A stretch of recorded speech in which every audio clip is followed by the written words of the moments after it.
Šiandien buvo išplatintas ukrainiečių vaizdo įrašas iš įtempto mūšio tirštame rūke netoli Višnevės, Dniepropetrovsko srityje, kuris vyko sąlygomis iš pradžių palankiomis puolančioms Rusijos pajėgoms. Tirštas rytinis rūkas palei Jančuro upę sumažino matomumą iki vos kelių metrų tiek ukrainiečių kariams, tiek dronų operacijoms. Tikėdamiesi pasinaudoti orais, Rusijos kariai surengė netikėtą puolimą prieš Ukrainos pozicijas. Nors gynėjai beveik nieko nematė, jie netrukus išgirdo artėjančių variklių garsą. Ukrainos dronų operatoriai nedelsdami pradėjo žvalgyti aplinkinę teritoriją, nepaisydami prasto matomumo, ir galiausiai aptiko du rusiškus sunkvežimius Ural bei Bagį, vežusius apie 40 karių link pietinio kaimo pakraščio. Tirštas rūkas leido Rusijos pėstininkams išsilaipinti vos už 150 metrų nuo Ukrainos stebėjimo posto, kurį gynė tik 3 kariai. Ukrainiečiai nedelsdami užėmė šaudymo pozicijas pačiame kraštinėme name, kol Rusijos kariai per miglą artėjo prie jų, sukeldami artimą susišaudymą. Žiūrėdami pro langus, ukrainiečiai patvirtino, kad netoliese yra bent 10 Rusijos karių, tačiau įtarė, kad rūke slepiasi jų kur kas daugiau. Jų bataliono vadas nedelsdamas ėmėsi improvizacijos ir nukreipė antžeminį droną link gynėjų, kad šis atliktų mobiliosios žvalgybos platformos funkciją. Kadangi matomumas prie pat žemės buvo šiek tiek geresnis nei iš oro, robotas perdavė tiesioginį vaizdo įrašą vadui, kuris pradėjo realiuoju laiku vadovauti gynėjams. Vadovaudamiesi šiais vaizdais, Ukrainos kariai stulbinančių tikslumu apšaudė artėjančius rusus. Pirmieji du į namą besiveržiantys užpuolikai buvo nušauti beveik akimirksniu. Po akimirkos dar pora bandė priartėti iš dešiniojo flango, tačiau tiesioginis vaizdo įrašas įspėjo gynėjus, kur tiksliai jie pasirodys. Krito dar 2 rusai, netrukus po jų dar pora, tad patvirtintas vien tik šaulių ginklais nukautų priešų skaičius išaugo iki 6.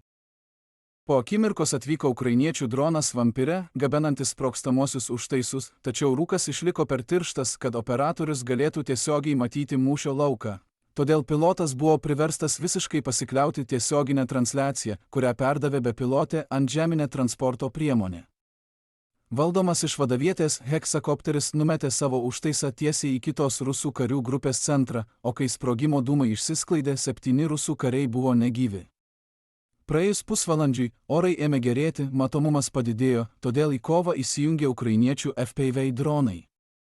Rusų pėstininkai, bandydami išvengti tikslios namo viduje esančių gynėjų šaulių ugnies, buvo priversti išeiti į atviras gatves, kur dronų operatoriai atakavo juos vieną po kito. 3 gynėjai toliau šaudė pro langus, nuolat gaudami nurodymus ir sistemingai valydami netoliese esančius garažus, pašiūres bei paslėptas pozicijas. Pėstininkų, oro dronų ir improvizuotos žvalgybinės antžeminės transporto priemonės koordinacija pavertė tai, kas prasidėjo kaip beviltiška gynyba, į triuškinančią kontrataką. Po maždaug 45 minučių nepertraukiamų kovų, aplink namą, kuriame įsitvirtino 3 ukrainiečių kariai, gulėjo apie 20 rusų kūnų. Maždaug už 100 metrų toliau keliu buvo suskaičiuota dar 20 žuvusiųjų. Iš viso per nesėkmingą puolimą buvo nukauta apie 40 rusų karių, nepaisant to, kad užpuolikai turėjo didžiulę skaitinę persvarą, maždaug 13-1. Stebėtina, kad visi 3 ukrainiečių gynėjai išgyveno susirėmimą, išlaikydami discipliną viso mūšio metu ir vykdydami kiekvieną vado per radiją perduotą nurodymą. Nesėkmingas rusų puolimas taip pat atspindi platesnę operatyvinę situaciją šiame sektoriuje, nes jis buvo pradėtas po to, kai Ukrainos pajėgos prieš tai buvo atstūmusios rusus beveik 10 km.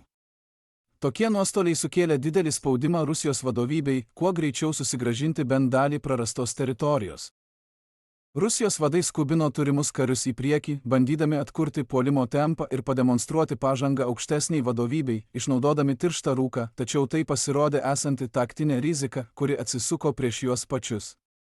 Apskritai, mūšis Višnevėje parodo, kaip prisitaikymas ir naujovės gali įveikti skaitinį pranašumą. Sujungė pėstininkus, FPV dronus, sunkiuosius smogiamuosius dronus ir nepilotuojamą antžeminę transporto priemonę, Ukrainos pajėgos išlaikė situacijos kontrolę mūšio lauke, net tada, kai matomumas iš oro buvo beveik nulinis. Ši improvizuota integracija leido 3 kariams nugalėti daug didesnės puolimo pajėgas, paliekant 10 rusų aukų išsibarsčiusių po kaimą, o patys gynėjai išliko gyvi, paversdami vieną nepalankiausių įsivaizduojamų situacijų ryžtingą gynybinę pergalę.